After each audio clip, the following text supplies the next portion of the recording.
Hey folks, and welcome to the Truck King YouTube channel. Today we're looking at the 2023 GMC Canyon Denali. Now for the last generation Canyon, they did bring out a Denali model, but honestly it felt like a couple stickers and a bit of chrome, and they were charging a lot for it. So the question is, with this new generation Denali, does it actually feel like it's worth the money, or does it still feel overpriced? That's exactly what we're going to talk about right now.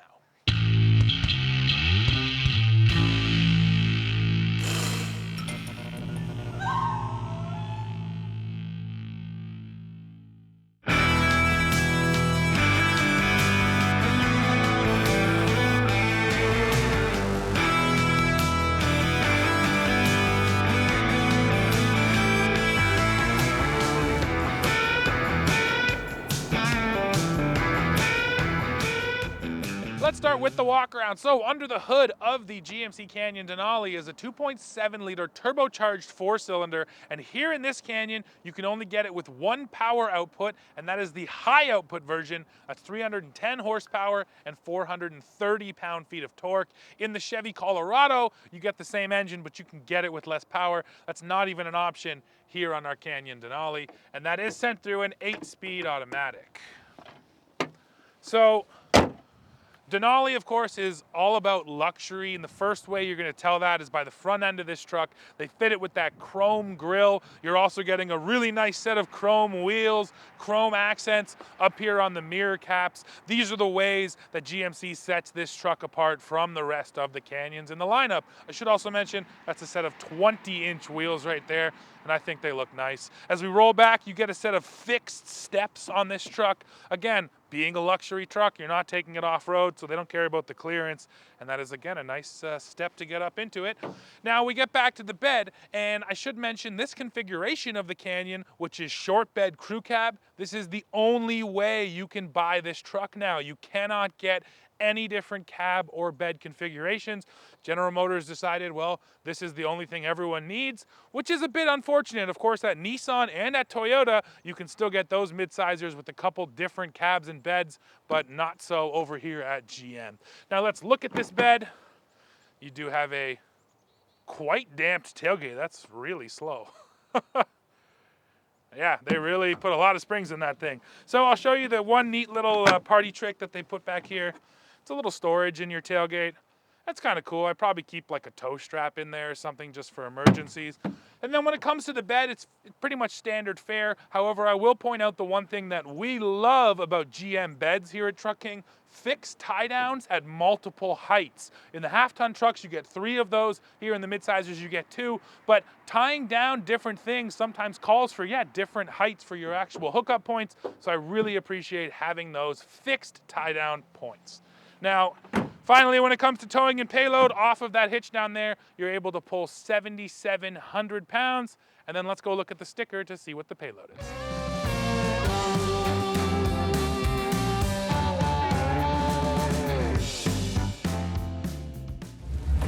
And now, folks, here we are driving around in the 2023 GMC Canyon Denali. So I think that this story actually starts with the last generation GMC Canyon Denali, because Denali was a late addition for Canyon. When this truck was redesigned back in 2015, they didn't come out right away and have the Denali. They brought it out many years later. And quite frankly, when they brought it out, it was like a couple of stickers, a bit of stitching, and a bit of chrome. It really felt like an afterthought. It didn't feel quite as good as many of the other Denali packages. So we called it out, and I think rightfully so at the time, that GMC didn't really focus on that package. And obviously for 2023, that has changed. They got the message, they went back to the drawing board, and now we have this brand new interior. So we really got to dig into the interior, because that's what this truck is all about. And I'll start by just saying I think it's nicely laid out. All the information is here, but more importantly, the materials. The materials really lend themselves to a feeling of attention to detail. All this nice wood, they call them teak accents, the brown, the stitching, the chrome accents. Yeah, I think it's a nice interior, and head and shoulders above what it was before. Absolutely, and we have to thank Ford and Ram.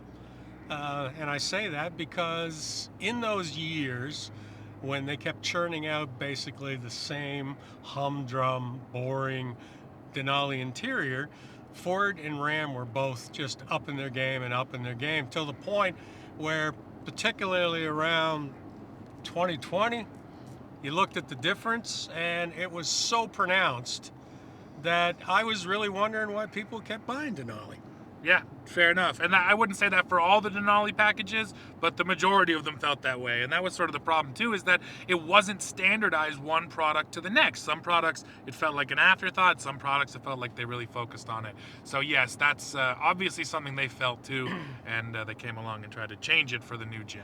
And it's good that they pushed it because, again, we've talked about this before. Denali underwent a weird metamorphosis where it wasn't just a trim level anymore. You talk to any Denali owner and they won't say, oh, I own a Sierra or I own a Canyon. They'll say, I own a Denali. Mm-hmm. People were identifying their trucks by that trim package. That is something that, money can't buy in terms of publicity. So, if you want to stay at the top of the heap, then you've got to do the right thing. Mm-hmm. Denali needed to be updated. They did that. Now, we all think that, everybody, as far as General Motors is concerned, is looking outside against the competition. What are they doing? What should we be doing? However, there's an interesting thing going on within General Motors, and that is the division between Chevrolet trucks and GMC trucks.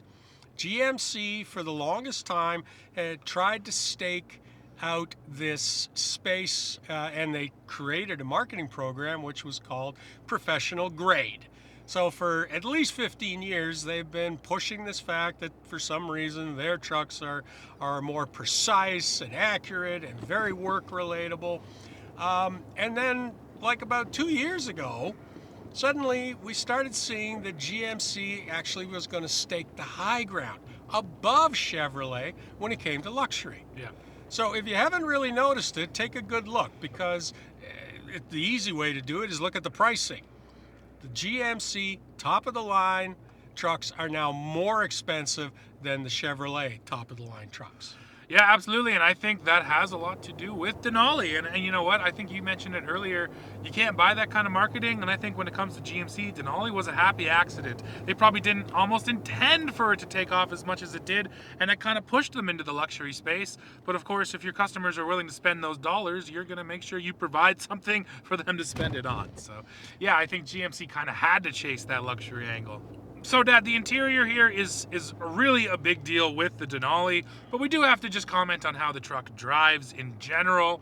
And you know what? We've been in quite a few canyons and Colorados now, and I'll say I do think that the Turbo 4 is well suited for on-road driving.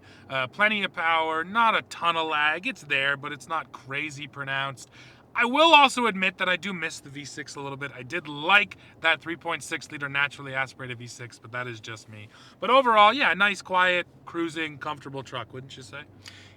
Yes, where it lacks is off-road. Yes, yeah, we experienced that. Hopefully you guys saw the series here on the channel. We took a Canyon AT4X and we went and discovered some ghost towns.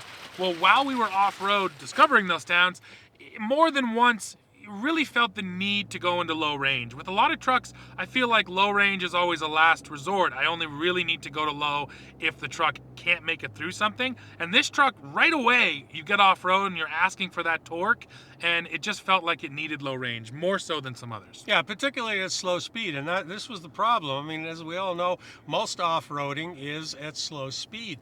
So, but at that moment when you dig into it and you want it, there was the lag. So that's where we were using 4-low way more than I would in any other conventional truck, V6 or V8 powered. Someone might say, well, that's obvious. However, that's what the turbo is supposed to make up for, but it does not at low RPM. Yeah, no, that was my experience too, which is exactly why I said on-road, I wouldn't complain about it, but off-road a little bit. But there is actually another complaint, Dad, which we have to make now, and it is the fuel economy. For a small Turbo 4, quite frankly, it has not been that great. This truck right now as it sits, it's telling us that it is burning 14.1 liters per 100. Now, we've been doing a bit of filming and stuff today, but if you even look at the larger Trip 1 and Trip 2, which is a larger sample size, they're 12.9 liters per 100. And our experience with the Canyon up there in Sudbury, the AT4X, which granted has a lift and more aggressive tires, but it was burning 14 and 15 liters per 100. So sadly, I think the fuel economy story on these new GM trucks too is not as strong as they would have hoped for. And I think it's typical Turbo 4. If you drive it really nice, you can probably get good numbers out of it. But with this truck, you feel like you're always digging into that turbo, and it sucks gas. Yeah, that's it. You hit the nail on the head. It's the fact that you're just seem to be deeper into it all the time. Yeah. And so that's what's going to do it. If you really want to drive it conservatively, you're going to feel like you're just not getting up to traffic speed quick enough. Yeah. Yeah, so the 2.7 in this new truck, I guess, is actually a bit of a mixed bag overall. I wouldn't complain about it in terms of just how it feels in day-to-day driving, but off-road and with the fuel economy, it makes it a little bit less appealing. And you know what? This is new, so longevity, well, it remains to be seen. Yeah, that's also true. I have to come back and revisit the interiors because the second I sat in this Canyon Denali, my very first thought was, why didn't they take the white and red interior from the AT4X and put that in the Denali, and take this sort of tan, darker interior and put that in the AT4X? They're basically identical. It's just the differences are the materials, and it seems to me like it would have been simple to swap them, or better yet, why not give customers the choice, Dad? If you want a Denali with that white interior, you should be able to get it, because I believe white looks great in a luxury truck. I don't think I would have questioned it for a second, but in an off-road truck, the white leather is gonna get dirty. In fact, we had that truck for a week and the white leather was already getting dirty after 1 week of use. So that is just a choice I don't understand, and I do wish GMC kind of let us mix and match our interiors here a little bit more. That would be ultimate, and maybe that's coming down the line. Maybe it's just difficulties with production, because basically you've got 3 different packages here, and if you could pick and choose which interior you wanted with which trim level, but then maybe that's counterintuitive. I mean, I guess the truth is you can't really do that with anybody else. Yeah, and the story with this truck was also, don't forget, simplification, right? They got rid of different beds and different cabs, and they got rid of some trims, so they really tried to simplify the lineup, and that's probably part of it too. So ultimately, it would have been fascinating to sit in on those meetings where somebody said, this very sort of luxurious, understated, night out at the opera interior in this Denali, that's what our customer wants. And the stark black and white and red is what the AT4X customer wants. Yeah. And I'd like to hear why they thought that. Yeah, no, those are interesting conversations.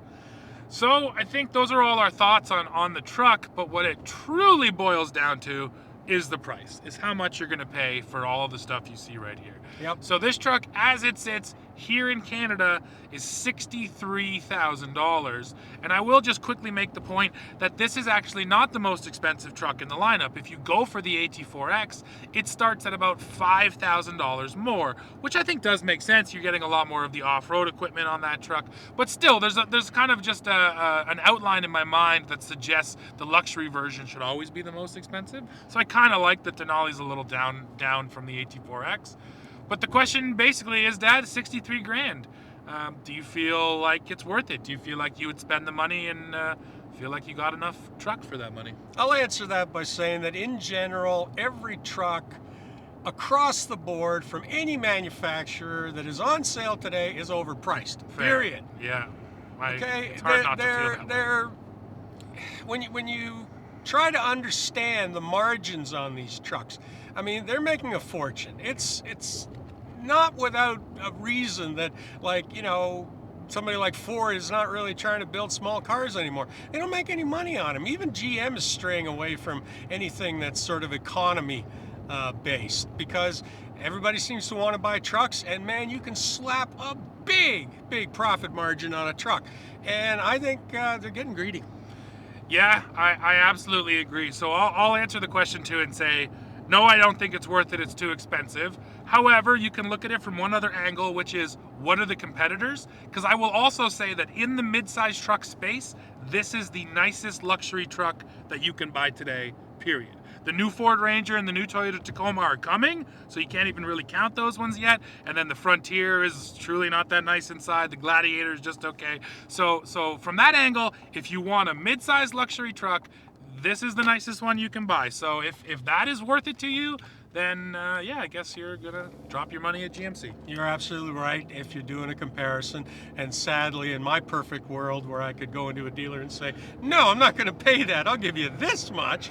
Yeah, I know that doesn't work. It doesn't and happen they'll anymore. just, send me back to the home. Well, folks, we have come to the end of this one. So what's the verdict on the Canyon Denali? Well, yes, it is an expensive mid-sized luxury truck. You're gonna have to get over that. But if you're willing to spend the money, you are getting probably the nicest interior in a mid-sized truck today. So if that's worth it to you, well, make sure you check out the GMC Canyon Denali. But yeah, that's it for this one. Now, of course, I need to hear from you. So go in the comments below. Let us know what you think of this little midsizer. As always, when you're done, make sure you hit the like button, hit the subscribe button, hit that join button to become a member of Truck King, and then come right back here to the channel to see what we're testing next.